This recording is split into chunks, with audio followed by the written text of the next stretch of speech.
my fellow comic book collectors. It's Alan, the Comic Collector Geek, and this is the Wednesday show where I answer your questions.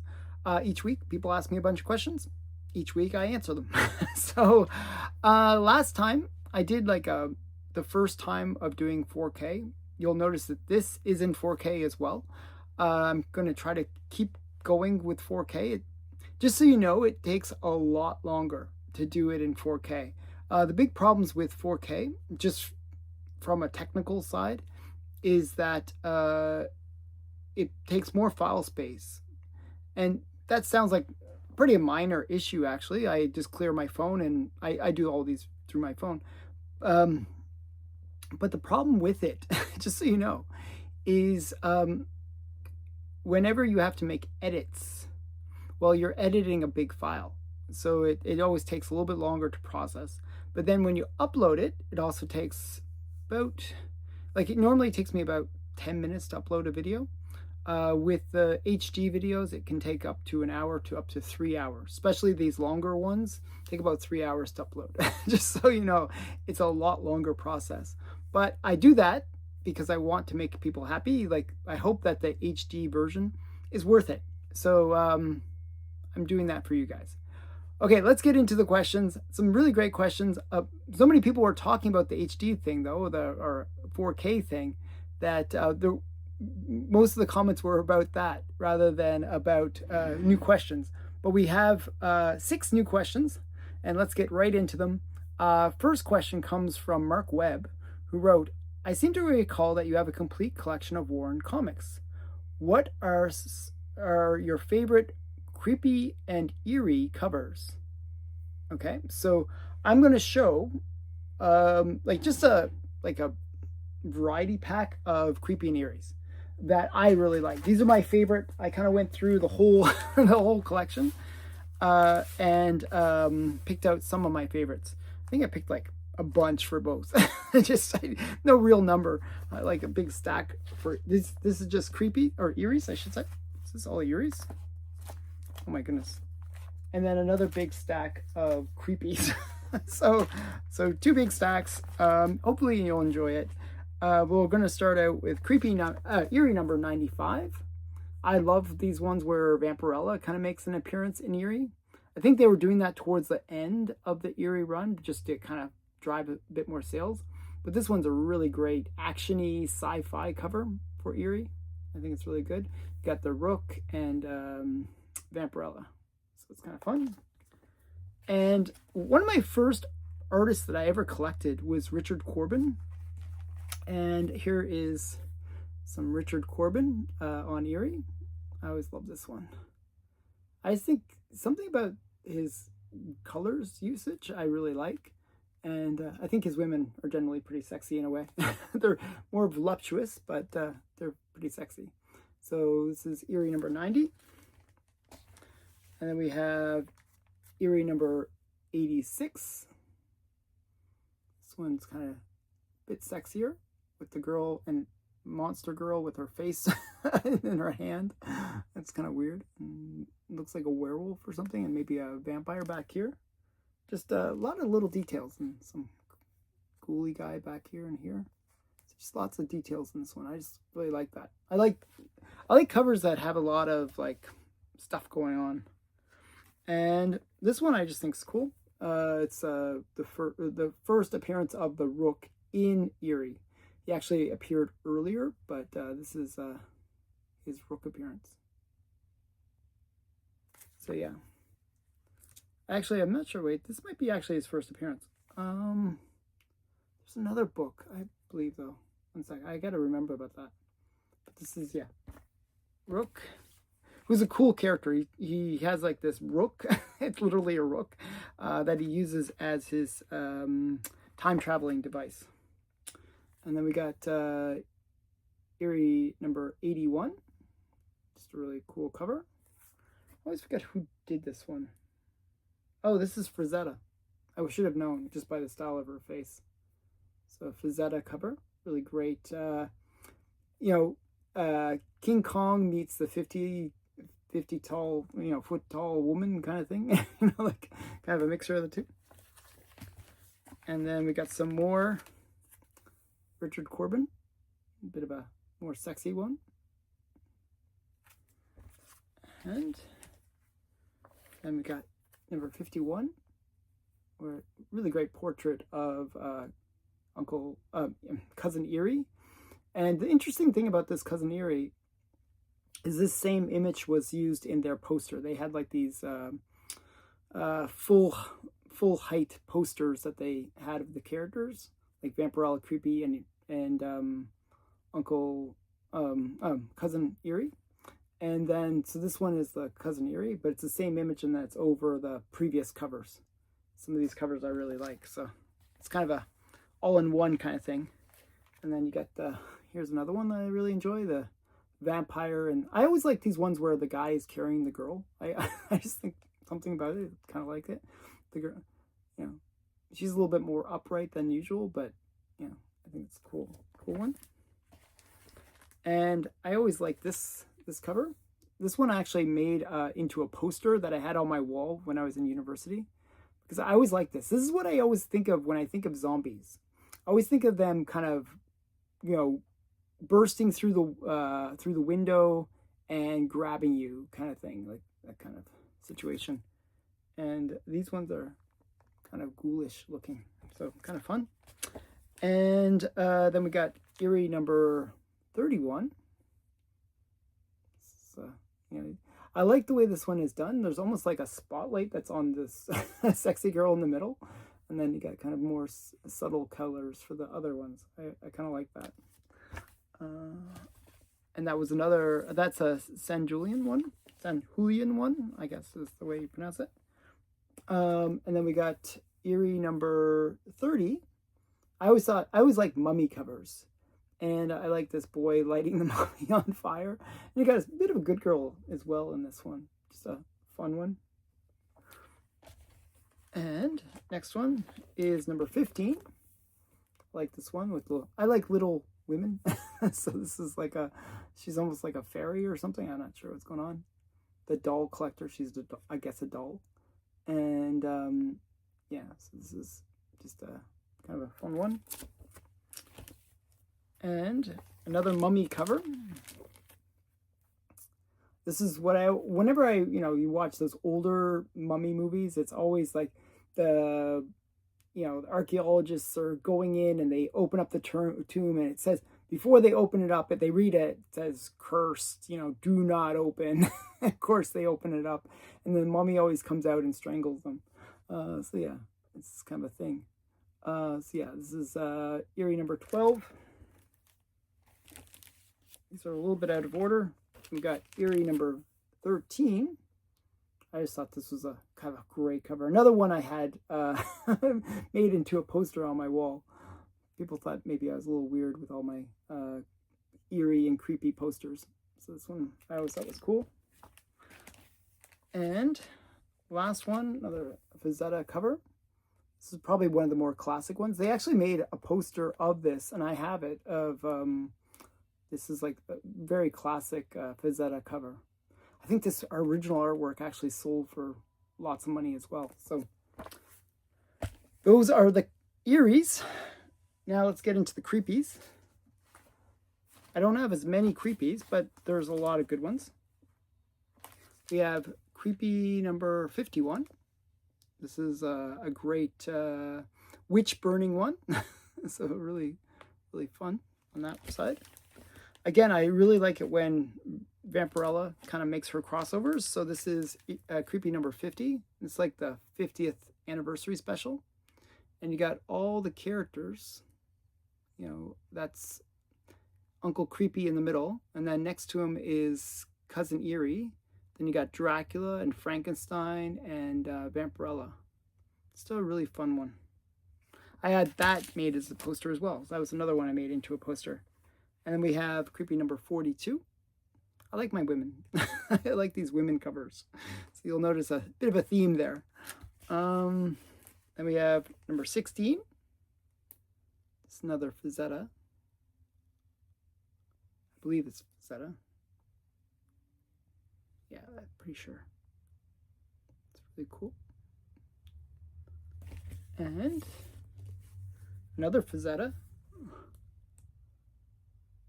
the ape and the girl. Creepy number 11. And another Fazetta. These are all mostly Fazettas. I like Fazetta a lot. With the werewolf and the vampire. I always feel like werewolves and vampires should be battling each other. If you ever watched the movie series called Underworld, they seem to fight a lot. And then another vampire one. This is another Fazetta one. This is what is this number? Number 5, I believe. Yeah, number 5. And then we got number 4. Another Fazetta one with the werewolf. Classic cover. Just with the moon, the castle in the background, the bats. And then this poor guy is encountering the werewolf. It's a classic one. And another great one. This is Creepy number 1. And just a great Jack Davis cover. With Uncle Creepy reading the ghouls a bedtime story. So I think it's fun. And then one last Creepy Fazetta one with sharks. I like shark covers. So you got you know, one of my favorite artists and just a really great shark cover. So yeah. So those are my Creepy and Eerie's. I hope you enjoyed them. I have a lot more of them, but I figured those were kind of a good sampling of the ones that I like, some of my favorite covers. Okay, next question comes from Core, who wrote, can you show 5 Bronze Age Good Girl covers, or 10? Well, I'm not sure how many I grabbed. I just grabbed a stack. Like I grabbed a stack of books to show. Good Girl kind of went into a whole bunch of genres in the Bronze Age. It went into the romance books. It was in a lot of the superhero ones would have like the more sexy superheroes. So you're going to see a little bit of both of those. So first we'll do the romance ones. And this is a classic cover for lovers only. It's the spanking cover. It's just such a classic one. There's not that many spanking covers like where it's on the cover. There's ones where even like it's just like a panel inside of the comic, and it will sell for a lot just because it has a spanking panel. But to have it on the cover is a big deal. So this is a really fun one for lovers only, and number 73. Yeah, and some more. I Love You. It's just a cute girl on the cover. And My Love, number 2. I always thought this was a great cover.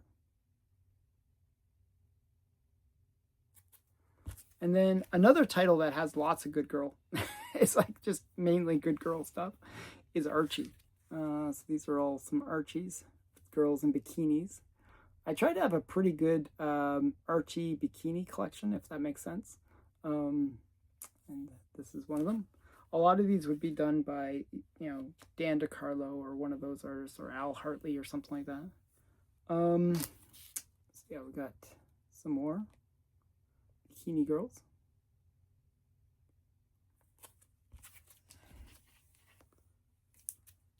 And got the lodge cover, you know, where they're like debating about going skiing based on the fact that all the girls are huddled around the fire. So that's kind of fun. And another bikini one. This is at the very end of the Bronze Age. Okay. And as I said, there's a lot of good girl that was kind of mixed into superhero. So I'll show you what I mean by that. You got kind of these ones with Miss Marvel, you know, kind of more sexy, you know, like female characters. So this is from 1977, and it's Dave Cockrum and Joe Sinnott cover. That's a fun one. And then we have really cool. This I really like this one. This is John Carter, Warlord of Mars, and it's number 11. And this is the origin of Deja Thoris. It's right there. And it's a great bondage cover. Just a really fun one. And then we have the cat. I always thought this was a really cool one. This is the first time that I think it's like Patsy Walker becomes the cat, or is it, is it Patsy Walker that is the cat? I might be thinking of somebody else. First origin and first appearance of the cat. Greer, oh, see, I'm wrong. Greer Grant later becomes Tigra. And it's a Wally Wood and Mary Severin cover. Isn't that beautiful? I really like that one. I won this really cheaply on Heritage, and nobody bid on it. So I was like, oh, I grabbed it for a steal. And then it went up later afterwards. Went crazy later. But yeah, so I got that one fairly favorably. And next one is Dazzler. This is right at the end of the Bronze Age. This is 1980, barely Bronze Age. And it's her first appearance. And she's one of the more sexy girls from the 70s and 80s, well, early 80s. So yeah, those are my Bronze Age Good Girl. My collection of Bronze Age Good Girl is actually pretty limited, really, to the Archies and the ones I showed you. I really collected more Good Girl from the 60s, 80s. It's almost like I missed that era of the 70s. So it's kind of interesting that way. It was kind of interesting when I was going through my collection. I was like, oh, I'm really weak on this one segment of Good Girl. But yeah, at least I tried. Okay, so hopefully you enjoyed those ones. Let's get into the next question. Jeff Jack wrote, do you have any videos? Do you have to do videos on your phone? I'm trying to learn. I'd like to try doing something of my own. The reason I do it on my phone is actually the video quality on the phone is actually fairly good. Even the audio is very solid. I've tried it on webcams, I've tried it on video cameras, and actually I found that the phone is the best. And the other great thing about the phone is that you can immediately upload that video right to YouTube. You can edit it on the phone if you want to edit it beforehand. There's things like CapCut and iMovie, which allows you to do a lot of editing fairly easily. So for me, it makes sense to use my phone and just upload it right to YouTube. So that's why I use my phone. So I recommend, if you have an iPhone or a high quality phone, use that for doing your videos, because it's really the easiest. So yeah, that's my opinion on that. Next question comes from Kuramas, who wrote, in your opinion, which Golden Age company had the best stable of superheroines? So I was thinking about this. I'm going to go with Fox. And the reason I pick Fox is I like Phantom Lady, but they also have a lot of these jungly kind of characters. Maybe they're not super heroines in the general sense that they don't have superpowers, but they like Rula and all those kind of characters. I really like them, so I kind of will go with Fox. Now, other ones that have more super heroines would be more like All American, where you get Wonder Woman, you get the Huntress, you get the Black Canary, and you get Hawkgirl. So there's like a bunch of characters that are really great. So that would be DC, I guess, DC Comics, or National Comics, whatever you want to call them. So the point is, those would be the two. I just kind of gravitate towards the Fox characters. So those would be my top two, at least. And it's debatable about which one. More the super style, where they actually have superpowers, that would be more the DC. The ones that are kind of more sexy, maybe would be the Fox. Okay. Next question comes from Tyler, the comic couple. Do you have any original spirit sections from the newspapers? No, I don't. I actually, I goofed actually. So there was one where I was gonna buy it, and I was just about to check it. Like, what I do is I have a tendency of buying things once my credit card statement comes in, so that I don't have to pay for it for a couple months. So literally, I was about to purchase the book. It was like the next day that I was going to purchase it. I kind of was negotiating with the guy to get a best price on the book. It was Spirit section from, I think, June 2nd, 1940. It's the first Spirit section. And he had a really great price. It was like a 4.0 copy. And as I was about to buy it the next day, it sold. It had sold. I mean, literally the next day. So I was like, oh. It was like not meant to be. So that was as close as I got to buying a Spirit section. But it was expensive. So that's why I was kind of like delaying it a little bit. Yeah. Oh, well. Kurmas wrote again. Can you name a female character that you heard about and thought you would love, but after you read about her, you didn't like at all? If you look at a lot of the modern characters, like, they kind of fit that trend where, they look cool maybe, but they're obnoxious. Like, a good example of that is actually Mary Marvel, not Mary Marvel, Miss Marvel, like the young girl.